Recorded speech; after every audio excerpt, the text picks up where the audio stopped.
Friends, ఇప్పుడే అందిన వార్త. బీఆర్ఎస్ ఎమ్మెల్సీ కవిత కోసం కేటీఆర్ సంచలన నిర్ణయం అంటూ వార్తలు అయితే వస్తున్నాయండి. దీనికి సంబంధించి వివరాలు చెప్పడానికే వీడియో చేయడం జరుగుతుంది. చాలా మంది వీడియోస్తున్నారు కానీ సబ్స్క్రైబ్ మర్చిపోతున్నారు. దయచేసి ఈ ఛానల్ సబ్స్క్రైబ్ చేసుకొని బెల్ ఐకాన్ ఆల్ పైన ట్యాప్ చేయండి. ఇటువంటి ఇంపార్టెంట్ ఇన్ఫర్మేషన్ మిస్ అవ్వకుండా మీ ఫోన్ నోటిఫికేషన్ రూపంలో వస్తుందండి. చాలా మంది మీరు చూస్తున్నారు కానీ లైక్ చేయడం లేదండి. దయచేసి లైక్ చేయండి, ఇన్ఫర్మేషన్ అందరూ తెలుస్తుంది. బీఆర్ఎస్ వర్కింగ్ ప్రెసిడెంట్ కేటీఆర్ రేపు ఢిల్లీ బయలుదేరి వెళ్లనున్నారు. సిబిఐ కస్టడీలో ఉన్న తన సోదరి ఎమ్మెల్సీ కవితను కలవనున్నట్లు సమాచారం. సిబిఐ కార్యాలయంలో కవితను కేటీఆర్ కలిసే అవకాశాలు ఉన్నాయని పార్టీ వర్గాలు చెబుతున్నాయి. ఎమ్మెల్సీ కవితను బెయిల్పై బయటకు తీసుకొచ్చేందుకు కేటీఆర్ ప్రయత్నాలు చేస్తున్నట్లు తెలుస్తుంది.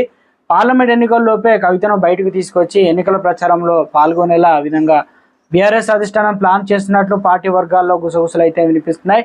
కవిత సిబిఐ ఇంట్రాగేషన్. ఇక ఢిల్లీ లిక్కర్ స్కామ్ కేసులో బీఆర్ఎస్ ఎమ్మెల్సీ కవిత 3 రోజులు సిబిఐ కస్టడీలో కోర్టు అప్పగించింది. ఈ విషయం తెలిసిందే. ఈ నెల 15 వరకు కవిత సిబిఐ కస్టడీలో ఉండనుంది. నేటి నుంచి సిబిఐ హెడ్ క్వార్టర్స్లో కవిత విచారణ జరగనుంది. అయితే కవితను సిబిఐ కస్టడీలో కలిసేందుకు సోదరుడు కేటీఆర్, భర్త అనిల్, కవిత పిల్లలు పిఏ షరత్ కలిసేందుకు కోర్టు అనుమతి ఇచ్చింది. సాయంత్రం 6 గంటల నుంచి 7 గంటల వరకు కలిసేందుకు అనుమతి ఉన్నది. అదేవిధంగా కస్టడీలో కవిత ఇంటి భోజనం, జపమాల, పుస్తకాలు, బెడ్లను కోర్టు అనుమతించింది. కోర్టు తీర్పు అయితే రిజర్వ్ చేసింది. మరి ఏం జరుగుతుందనేది రాష్ట్రంలోనూ దేశంలో సంచలనంగా మారింది.